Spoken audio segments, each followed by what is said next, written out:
Freezing rain and ice did not keep thousands of protesters from filing into the state capitol building in Madison as the battle to balance Wisconsin's budget entered its second week. This is what democracy looks like. School teachers, government workers, and even police and firefighters joined the chorus of voices in the Capitol Rotunda, opposed to Governor Scott Walker's move to end collective bargaining rights for public sector employees. This is ground zero for the nation. We are definitely at the critical point, and what happens here is going to be reflective all across the nation. Mahlon Mitchell is president of the Professional Firefighters of Wisconsin. He admits that firefighters, along with police and other safety officers, are exempt from Walker's controversial plan to close a $137 million budget deficit. But his organization still opposes changes to collective bargaining rights. Well, I think the bill passes. I think it tells other governors that they can fight organized labor. Wisconsin is kind of a test case. Dennis Dresang is Professor Emeritus of Political Science and Public Affairs at the University of Wisconsin.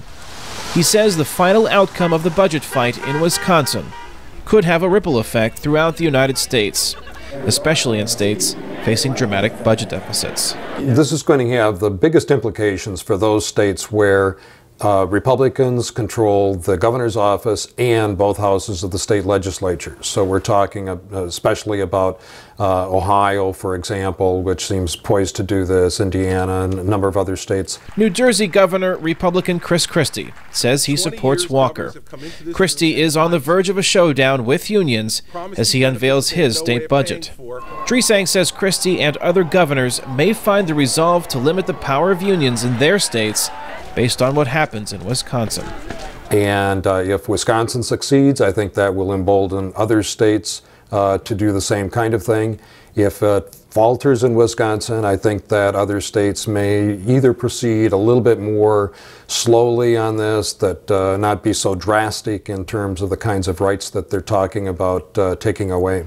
But the ever-increasing number of people braving inclement weather in Madison just to have their voices heard is having an impact outside the state of Wisconsin, according to firefighter Mahlon Mitchell. We just got word that the governor of Michigan said that he doesn't want to fight organized labor because of what he's seen here in Wisconsin. Healthcare plan. But it appears Governor Walker does plan to continue his fight against organized labor in an effort to balance this year's budget and beyond. Wisconsin also faces a $3.6 billion budget shortfall over the next 2 years. What we're proposing in this budget adjustment bill is really about our commitment to the future. And if we fail to make that commitment, we're ultimately going to have to deal with the consequences, not only ourselves, but the consequences we'll pass on to our children and their children into the future. As Walker refuses to budge, Democratic lawmakers refuse to return to the state capitol to vote on the controversial measure. Lawmakers need a quorum for the measure to pass, which requires at least one Democrat to be present for the budget repair bill vote in the Republican-controlled legislature. Kane Fairbaugh, VOA News, Madison, Wisconsin.